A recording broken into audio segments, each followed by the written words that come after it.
Welcome to another episode of the CPG Guys podcast. Our co-hosts, Sri Rajagopalan and Peter V.S. Bond, explore how brands and retailers engage with consumers online, in-store, and everywhere in between. And now, here are Sri and Peter. Happy New Year, everyone, and welcome to the CPG Guys podcast. I'm PVSB, one of the aforementioned CPG guys. I'm also the Vice President of Partner Strategy and Development at Fetch Rewards, a mobile loyalty platform. While my podcast partner Sri could not be with us for this episode, I am very pleased to report that we have in his place a good friend of mine, Daniel Torres-Dwyer, Director of Executive Search at Dwyer Partners, which specializes in director to C-level positions at consumer goods and retail companies. Daniel, welcome to the co-host chair of the CPG Guys podcast, and Happy New Year. Hi, Peter. Happy New Year to you too. And thanks for having me here. I'm very excited, I have to say, after following you since you started in 2020 and all the success you've had. It's an honor, I would say, to be co-hosting. Well, thank you, Daniel. It's my honor to have you here. And I want to mention to the audience that the reason Daniel's here is because he's actually now part of the CPG Guys family. Starting this month, January of 2022, Daniel and his friend, Efren Rosario, are launching their own podcast called the, wait for it, FMCG Guys, or Fast Moving Consumer Goods, which takes the CPG Guys format of Omni Channel digital exploration to the European market. It has been something that a lot of our followers have been asking us about, and we're happy to be able to deliver again. Now, both Efren and Daniel are based in Europe, and we'll be talking with FMCG and retail thought leaders about the transformation happening on the other side of the Atlantic. Daniel, you want to share a little bit more about what you and Efren have in store for FMCG Guys? Yeah, of course. And I've been podcasting now for a few years, most recently with the Lead and Thrive podcast, which I started myself in 2020. And I think there's a lot of commonalities between the CPG Guys and Lead and Thrive. So basically, we got together and thought that why not get the best of both worlds and start a version of the CPG Guys in Europe. So basically what it's been until now, and it will continue to be, is speaking with influential people in our industry, either about a business topic or more a leadership topic as well, but exploring also like the human side behind the executive. So the idea behind this rebranding is to reach a wider audience and basically have a positive impact on the industry, and this time in Europe, and especially getting a bit close to what the CPG Guys have got to do in the US will already be a success, I think. Well, Sri and I could not be more excited about having you and Efren as part of our family. You'll be hearing us talk a lot about FMCG Guys on our podcast. We'll do some crossovers. It should be a lot of fun. So Daniel, welcome. Can't wait to learn more and listen more to what the FMCG Guys have in store. I want to remind our audience that all of the CPG Guys content can be found by simply visiting cpgguys.com. That includes the Omnis episodes, which we released over the Christmas week. As you may remember, the Omnis are our take as to the best at Omnichannel digital, where we recognize brands, retailers, and marketplaces. It's a little tongue-in-cheek, but it's our way of having fun to talk about it. We're really excited. And we want you to continue being part of our community. Best way to do that, go to linkedin.com. And in the search box, enter CPG Guys. And now you can enter FMCG Guys too as well. And you can start following their LinkedIn page. And when you get to our pages, just click follow. And that way you can see all the most recent content we have. Best thing about it, doesn't cost nothing. It's free. That's exciting. And lastly, I'll just mention that the CPG Guys are very proud to be in partnership with NEW, the network of executive women whose mission it is to advance gender equality in the workplace and to promote the careers of women leaders in our industry.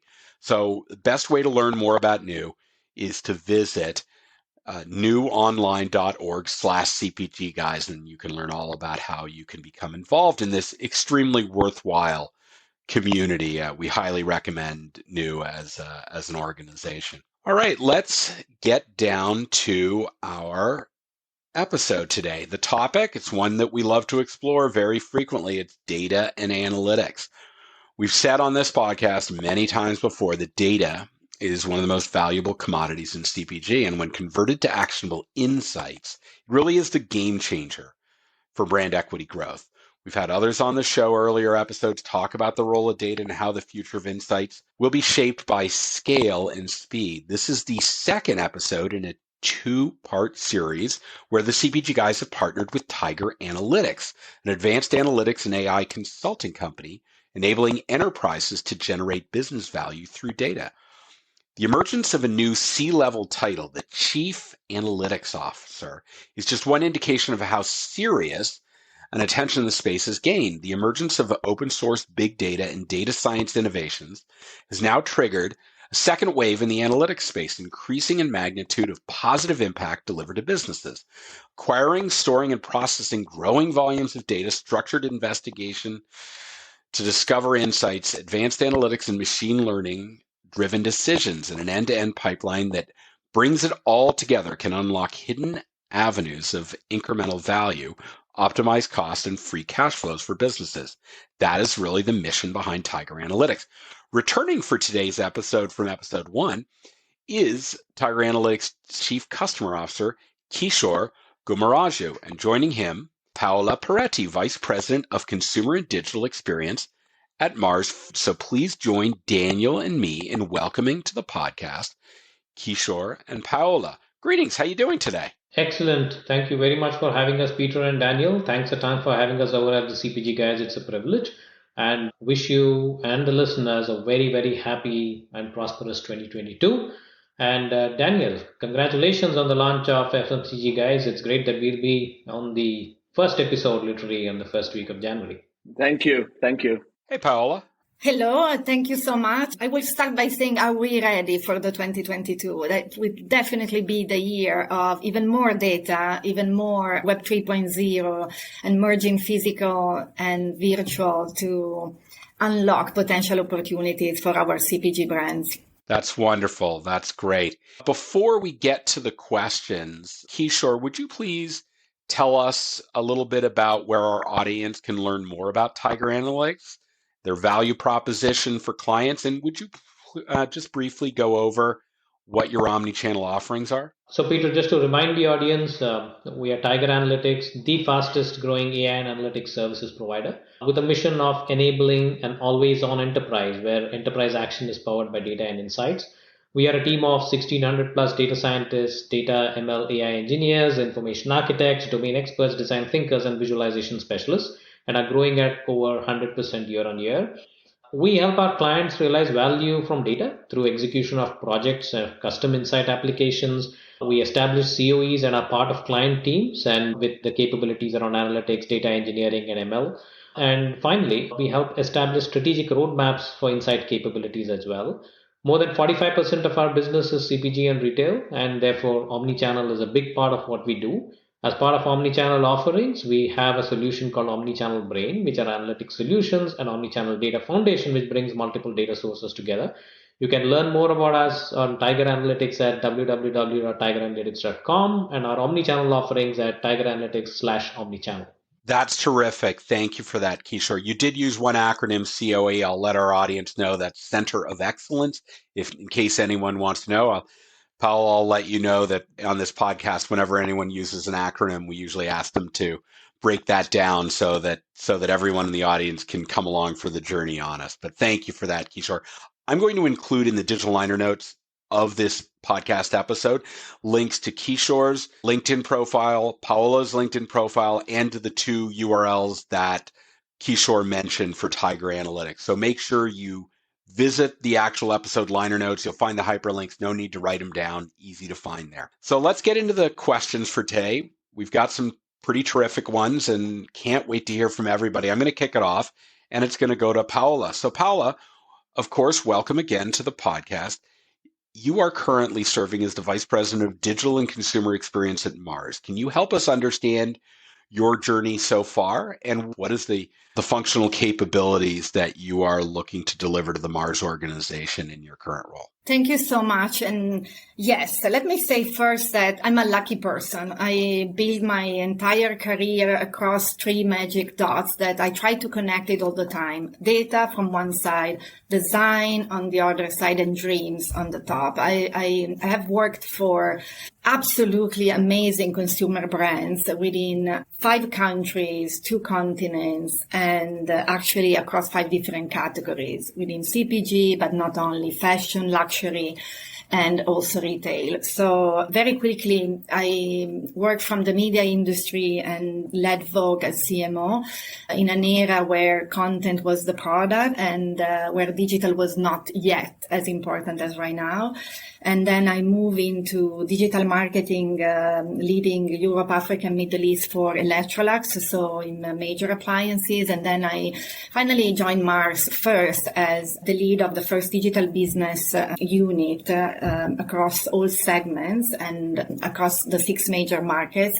And for the very first time, designing and developing capabilities around intelligence, so data and analytics, again, marketing, and definitely experience across the different digital channels. And finally, I left Mars first to become the Chief Digital Officer of Moncler. For me, it was the time to move into the dream of having and owning end-to-end, from the transformations to leading a digital culture. And also I had the chance to internalize D2C. And fortunately, I had the chance to work for Moncler in shaping their D2C journeys that we had the chance to grow average 46% every year. And then finally, right now, I moved back to Mars and I'm leading, as you mentioned, digital and consumer experience for the health and wellness snacking platform. So goal overall for us is really to build the next 10, 20 years at Mars, moving into these health and wellness trends. And I'm really, what I feel is that I'm really responsible for shaping and how our brands like Kind or Nature's Bakery interacts with consumer by leveraging data and driving this ongoing experimentation that is the only way to really understand how omnichannel business can overall not just become available, but also profitable and meaningful for the customer in itself. So, and I have to say, let me say a really big part of everything I'm doing and also of the success of the work is the partnership I have and we have with Tiger. They are delivering value every day in making everything simple, but also in transforming data by driving the right level of adoptions and by being able to activate them across the full consumer experience journey. So I'm very thankful for that. Yeah, and Kishor, out of curiosity, and actually from what Paola is saying, actually, what value propositions have Tiger Analytics brought to Mars? And specifically, and I think when you talk about health and Mars, it's about like Kind, which is one of the, I think, hottest brands and in the chocolate bar shelf lately. Absolutely. Thank you very much. And thank you, Paula, for your kind words there. So Tiger has been a strategic partner to Mars over the last 3 years, and we have together accomplished a lot, and we have learned a lot as well in the process. Right? Let me maybe take a few examples to give you a flavor of the work that we've done there. One is we worked with Paula in conducting design sessions to help identify how we could engage with top 10 retail partners in a more strategic way. Right, so this led to a series of test and learn experiments, and Paula is really big on test and learn, and that's something that we've done a lot of. And like I'll give you some examples, right, on how do we help improve store share. Or in Mexico, the problem was enough folks were coming to the website but not converting, right? Or in case of across the retail segment, especially post-COVID, how do we solve for availability issues, right? For instance, we have leveraged data to help identify key opportunity areas to help reduce out of stock and translated it to specific actions across store associates, warehousing, and demand planning, etc. Right, and this has delivered tremendous amount of value. In another case, we helped establish the roadmap of capabilities to maximize the opportunity to be realized from on-demand delivery, which has again picked up very significantly over the last few months. Right, so we helped determine the size of the price by market, help calculate true incrementality from delivery from intermediary channels, and optimize search and spend campaigns. In other case, it's about omni-channel sales attribution. In an omni world, while we are working with retailers, it is key to answer questions like, which media activation drives maximum incremental sales? Or how does the impact vary by geography, retailer, category, brand? When do we change an activation based on saturation? So we've leveraged our accelerators and extensive knowledge of data sources, which are continuously evolving, including retail media, to develop tools, playbooks to help answer these questions. And these have been a huge success. One last thing is across all of these initiatives, we have helped establish a data foundation to help improve access to quality data and analytical features and thereby improve the productivity of data scientists, business analysts to provide better insights, right? And more timely insights. So the work that we've been doing spans across roadmap development, insight applications, analytical modeling, as well as data foundation.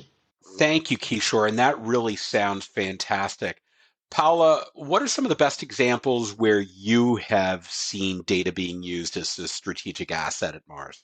I have to say at least 3 examples. The first one is even using basic first and second party data to internalize the ability for us to optimize online media. It's a big shift and an important one where we can gain efficiency, learn more about the consumers, and really partner even better with our external players. And the second one that is one of my favorite even in my career is really build one view of the customer. So we think we know them, but the reality is that we leverage all of the data that are available across the full consumer journey to get into the details. So building clusters of personas and definitely then try to adjust the portfolio, the offer, and by establishing different roles for physical and virtual platforms across all of the steps of the journey. Another one that I remember at Royal Canin, for example, it was the use of data to drive personalizations of D2C, but also from the moment where we know that the pet owner is in starting the experience around owning a puppy and from to the very end of the first time they're trying to get him vaccinated or finding the best decisions for them. So I have to say that the last one that we mentioned previously, that is one of the key components of our journey, is how we can partner differently with retailers. So definitely when we work together with one of the most important at the global level, American retailers, to define together the path to purchase for the different Omni Channel opportunities and see how to adjust our portfolio strategy to the data and make it relevant for the shopper. So these are some of them. I can go on, and with Tiger, I think we have even more for sure. I think in line with what Paula mentioned, there are tremendous opportunities, right? I'd like to share a couple of them. One is identifying trends and opportunities for innovation. And we've worked with several CPG firms to leverage data across social, traditional, and research sources to identify and quantify the value of certain key trends and help them decide on the nature of investments to support innovation. In one particular case, we were able to deliver opportunity value in excess of 228 million by identifying these opportunities. The other one is marketing analytics. There's a huge wave where we see CPG companies wanting to bring marketing analytics in-house. Right? Keeping insight capabilities in the hands of few agencies is like keeping your destiny in the hands of someone else. So some of our clients have started working with us to take their marketing analytics capabilities across the 5 C's of campaign, content, consumer, community, and commerce, right, in-house. And that's delivering a lot of value as well. The other thing that Paula referenced, which is really the maximizing customer lifetime value in D2C. Like in pet food, right, we are helping them personalize the food recommendations to the pet parent and help maximize the revenues from subscriptions. On the other hand, for a baby products major, we are helping the client understand the overall journey and find the right time and way to engage with the prospective mother. So thus, data can be really used as a strategic asset across the board in creating a sustainable multiplier effect on revenues. And Kishor, is there another way also through this data you're helping companies like Mars more on a day-to-day decision-making in this omni-channel environment that we're... I'm so glad you asked that question, Daniel. So So the thing is, you can make all the strategic changes with respect to initiatives on insights. The most important thing in this environment, it's critical that day-to-day decisions taken across all levels in the organization are enabled by insights, right? And let me take some examples of how we make that happen. So for example, let's take route to market or retail execution. Here we use data to optimize decisions that are taken in retail execution by the store associates, like things like how much time should the store associate spend in the store? Which stores should they be visiting? What activities should she be performing when she's in the store? What should be the route plan, etc.? These are all decisions that are informed by certain tools that we have developed, and they're integrated with their route planning application. Take innovation. We talked to the strategic part of innovation, but key to success of innovation is to know as early as possible answers to questions like, is innovation working? Right? What should I do to make this particular innovation succeed? Should I kill this innovation and cut losses? We've helped our clients build fairly complex analytical models to understand performance of their innovations and manage their drivers of success even better. The third one example I'll take is trade architecture. We've been helping some of our CPG clients to move to a pay-for-performance model in trade architecture in an omni-channel environment that is fair, equitable, and that aligns with the core business strategies and priorities. And for this, we have provided the business with visibility to key omni-channel metrics, tools to simulate and plan performance around these metrics. And this is providing value in excess of $100 million over the next 3 years or so. And finally, I'll take the example of supply chain execution. It all comes down to supply chain today, right, in terms of availability and fulfillment. Here, if you take execution, there are a lot of decisions that need to be made on a day-to-day basis. What changes should I make to my inventory allocation? What should I do to help improve my OTIF scores and therefore reduce my penalties that retailers are imposing on me? We help answering these questions leveraging machine learning and making it part of their process so that actions can be taken. So it's not only about strategic decisions, but it's also about day-to-day action at each and every level in the organization. Let me remind our audience that we are speaking today with Paola Peretti from Mars and Kishor Gummaraju from Tiger Analytics. So Paola, let's shift to something that I love to talk about because it's part of my professional background. It is very much the essence of market research. How do test and learn experiments help drive digital transformation from your perspective? And can you share more around this from work that you've been doing most recently at Mars? Let me say, I had the chance during my career to then stop and take a PhD in marketing, where I really focus my research and run a ton of test and learn and experimentation to really understand the customer experience journey. And the more I was working as a researcher, the more I realized that running ongoing experimentations is a huge driver of cultural change. It is almost the only way to really learn and improve.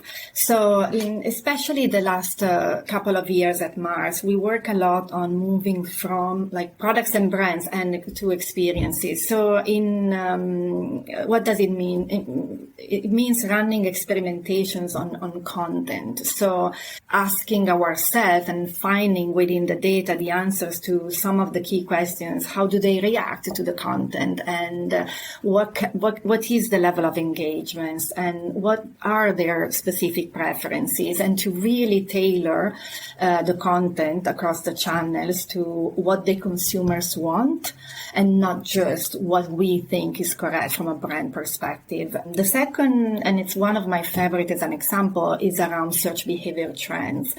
Again, the from to is like from us chasing reach or chasing the consumers a bit everywhere to having them finding us while looking for specific areas of interest. For example, around health and wellness, this is a huge opportunity. It's a big shift in strategy. So it requires a lot of different processes and tools.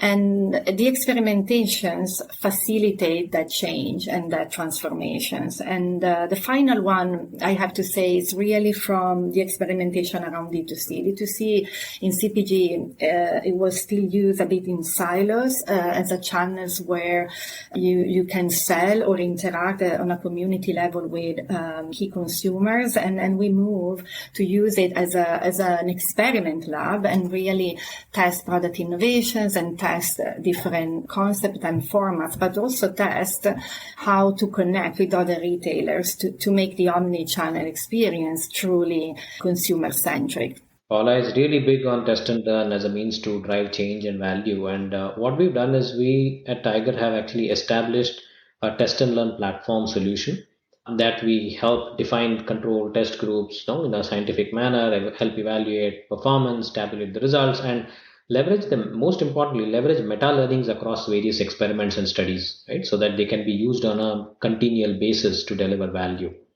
Very interesting. And Paola, out of curiosity, I mean, we all know that experimenting in a big multinational is not necessarily the easiest thing to do. What challenges do you find and how do you overcome them?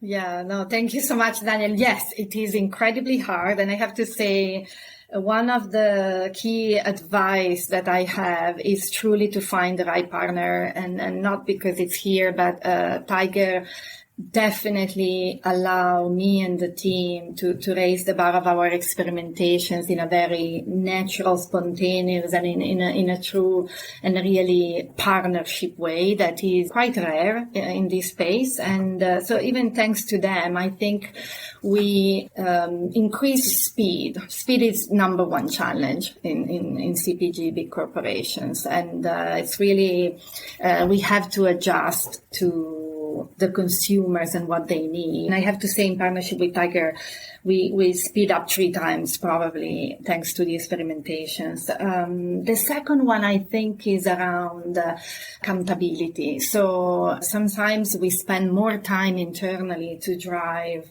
storytelling or to get the approval by reinforcing and tell again and again the why, instead of spending the exact amount of time on the what and on learning by doing the how. So that's the second challenge. And I believe that in the end, again, having the right partners can allow also to speed up the approval and to then get to what's important, so the outcome of the experiments, and then the changing culture is the third barrier that we had to overcome. That is mainly in culture, that is the cross-functional approach that is needed is number one, and the second one is the truly consumer-centric. In the end, I usually say that a commercial can win prizes and be very successful within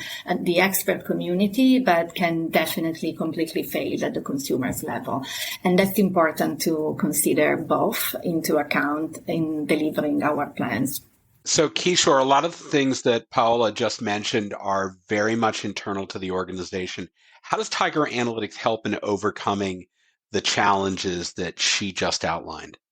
I'm so glad you asked this question, Peter. The issues that Paula mentioned around speed, decision-making, data-driven culture, the need to work across silos in an organization are all very unstructured problems to solve.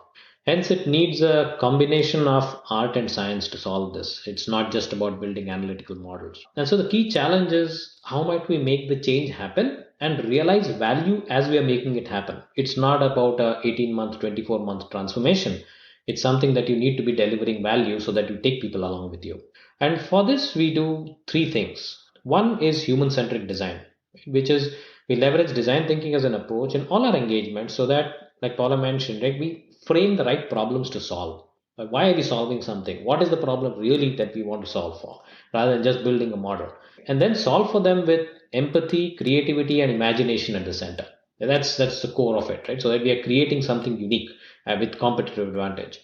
The second thing is agile experimentation. In line with what Paula was talking about, we've set up SWAT teams where we embed our data scientists, engineers, and domain experts with client teams as part of agile roadmap. So every initiative I spoke of earlier have been executed this way.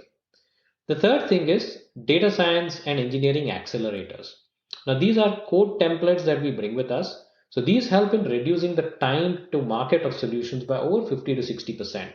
The unique thing is that these accelerators are given free to our clients, and we also give them the IP associated. So we do not hold them to ransom to proprietary solutions and products that we are selling. This is something that our clients love. So three things we do in summary. One is human-centric design to help with the desirability and adoption of solutions. Second is agile experimentation to ensure speed of value. And the third one is accelerators and intellectual property to help with speed to deployment and scaling of solutions. So that's what we do for our clients. Fascinating, very interesting, Kishor. And actually, to you and Paola, from each of your vantage points, how do you see the future evolve? I'll ask you to bring out your crystal balls here. Oh, I like that. I'm already seeing through the crystal ball. And let me say, we talk a lot about omnichannel data and consumer centricity. The future is about two things. The first one is what I call adaptive commerce. It means that truly what I mentioned before, the personas driven, and when we focus more on moments that matters, the consumer finding us and versus the channel in itself. After the adaptive, I think we will have to move into what I call anticipatory commerce. So it's really a dynamic configurations of the full commerce experience. So the world is full of opportunities. And as I mentioned at the beginning, the Web 3.0 in the end, with this merging of physical and virtual in real life in a meaningful way. We don't know yet what it is, but definitely I see this within the ball. And then some key top initiatives. I think right now in every CPG company, we should have something around the use of data and analytics to drive demand planning, to optimize the channel strategy, and again, segmentation, building clusters of personas, and absolutely adjust the capabilities to deliver and maximize the value for them. I totally agree, Paola, on this. From my perspective, I believe the move will be really to being an always on business environment, right, driven by insights. And being always on requires three capabilities. One is the ability to sense changes, right, which is all about data architecture, to know what's happening in the environment, right, whether it is supply chain, whether it is marketing, whether it is sales, anywhere. Second is the ability to decide on the action to take, which is all about the insights from the data. And the third is the ability to act, which is all about systems, process, culture, all of that. So data and insights is really the foundation of the future. Without that, there is nothing, right? That's how we at least look at it. The good news is that we are well on our way towards establishing these capabilities. So one is, let's take supply chain. We're working with a large manufacturer to establish an autocorrective supply chain where we leverage ML to help take decisions on areas like inventory deployment based on demand sensing and supply chain events. The second one is, let's take manufacturing. They're helping some of our clients with their predictive maintenance based on knowledge of equipment health sourced from sensor data as part of the industry 4.0 initiatives.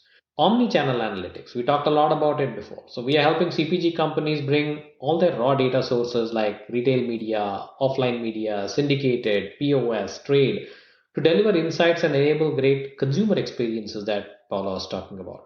And finally, take marketing analytics. We spoke about it earlier, where we are helping CPG companies identify audiences, target audiences, optimize the marketing investments by moving closer to the ideal world of a near 100% biddable environment with respect to media investments.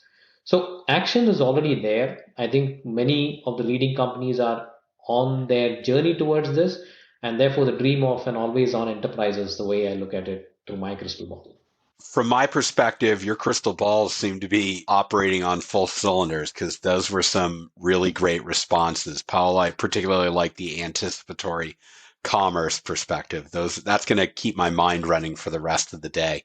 So my last question for Paola is, I would love to have you share with us any advice you have for women who are looking to build careers in the FMCG industry, particularly around data and analytics. Oh, thank you so much. This is really something that It's important to me personally because I do believe that we have to get ready and facilitate for women and young girls in STEM and prepare their future. So I have just few advices. The first one is really work differently and be proud to be different. There's nothing wrong with that. Like really, the second one is build a network. Like there is always someone else externally that probably is facing the same problems, and you are not alone. So the third one is remain curious and try to raise your voice. And I think the working with data and in partnership with Tiger, collaborating on expanding the culture of what we are doing by writing articles, like participating to amazing podcasts like this one, and give the chance to other women to get inspired and maybe then believe that this is the future and it's possible and it's achievable. I really like the point, Paola, of actually finding external partners like Tiger Analytics in this case, that will help you in the journey and will make you successful. Because I think that sometimes that's something that's not talked about enough, and actually it can make such a difference. Over to you, Kishor, my last question. How are you evolving as a company to adapt to this changing environment where it feels like we're always at the end of the line when it comes to digital and what else can change? But as we're seeing year after year, the pace of change is increasing even. Before I answer that question, I want to thank Paula for what she said just now. As a father of 2 daughters, I really think that people like you, Paula, are really an inspiration for young girls to aspire to do a lot more and be big. Right? Thank you very much for that. Now, coming back to your question, Daniel, everything we are doing is to enable the always-on enterprise that I talked about, right? And for that, we are investing in 3 key things. One is solutions and accelerators. We're investing a lot in developing solutions, accelerators, domain-specific, business domain-specific solutions like the Omnichannel brain, etc., to help reduce the time to market of implementations by 50 to 60%. So in Omnichannel space, for example, we've developed 3 solutions. One is the Omni Brain, that is analytical solutions for an omnichannel business. Omnichannel Data Foundation, which is really bringing in all the data sources together to accelerate time to deployment, and data science platforms to help accelerate time to deployment of any of the analytical solutions. The second thing is approaches and methodologies. Now, this is to help with the human-centric design, the agile experimentation, and also taking learnings across industries. So, for example, we worked with several CPG companies to help establish the ways of working in the context of omni-channel trade architecture. Now, that requires a different way of thinking, working across silos, new forms of metrics, and all of that. How do you make that change happen? The last thing is, and the most important one, is talent. The talent is the core at what we do. It's the core of everything that we do. And hence we are hiring and investing in the best data scientists, designers, engineers, and we are doing a lot to create a great and a diverse working environment.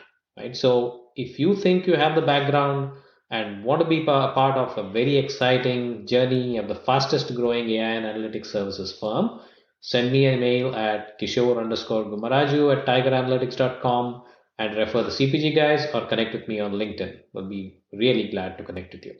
I want to remind our audience that all of the content that we produce, our podcasts, links to our social media accounts on LinkedIn, Instagram, Twitter, and even a list of podcasts that we listen to when we're not recording this podcast. We're adding FMCG Guys to that list.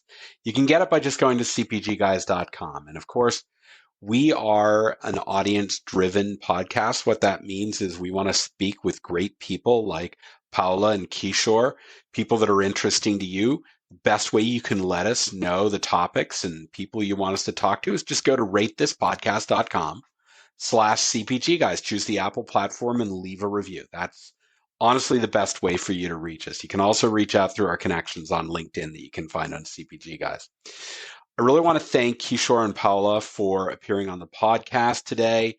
I'm going to have links to their LinkedIn profiles, certainly to Tiger Analytics. Another one, Daniel, we're going to have to add is mms.com, because you can get customized M&Ms, and I'm thinking we need to get some FMCG guys and CPG guys logos on those custom little M&Ms. Paola is nodding her head. Great idea. Yes. Brilliant idea, isn't that? I know. I'm looking at the site. But even a kind T-shirt for you to wear next time, especially when we have Kindness Day. Absolutely. And Paola, we're going to be sending you a CPG Guys T-shirt as well. So thank you so much for joining us. Deal. Thank you. But thanks to the both of you for coming on board. We really had a great conversation today. Thank you, Peter, and thank you, Paola, for joining the show, and thank you, Daniel. Thank you very much for having us over. Hey, Daniel, not bad. First episode out of the gate this year. We're launching FMCG, guys. I hope you had a great time. Wasn't this a great conversation? Really getting to the heart of how data and analytics transform a business? Yeah, no, I learned a ton. So that's one of the things that I most enjoy about doing podcasts. I always try, maybe it's a bit egoistical, but I always try to find topics that I'll actually be able to learn from, and this was no exception. Yeah, Sheree and I say all the time that nobody learns more from our podcast than we do, because it's really fantastic. I want to thank you for joining us, Daniel, and you want to give one last plug about the upcoming FMCG Guys podcast that just launched? Yeah, absolutely.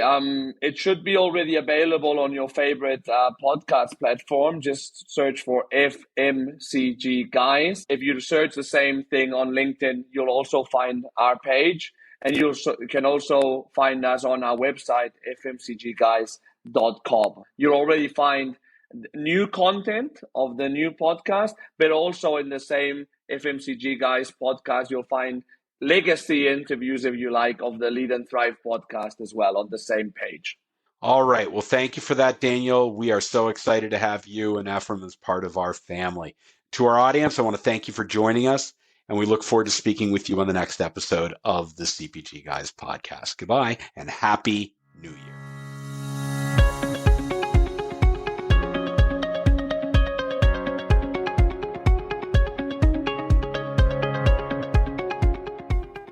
The content in this podcast episode is provided for general informational purposes only.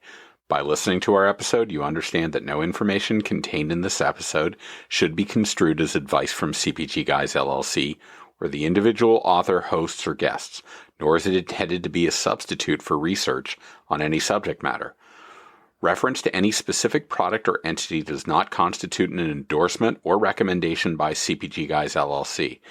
The views expressed by guests are their own, and their appearance on the program does not imply an endorsement of them or any entity they represent. The views expressed by CPG Guys LLC do not represent the views of their employers or the entity they represent. CPG Guys LLC expressly disclaims any and all liability or responsibility for any direct, indirect, incidental, special, consequential, or other damages arising out of any individual's use of, reference to, or inability to use this podcast or the information we present in this podcast.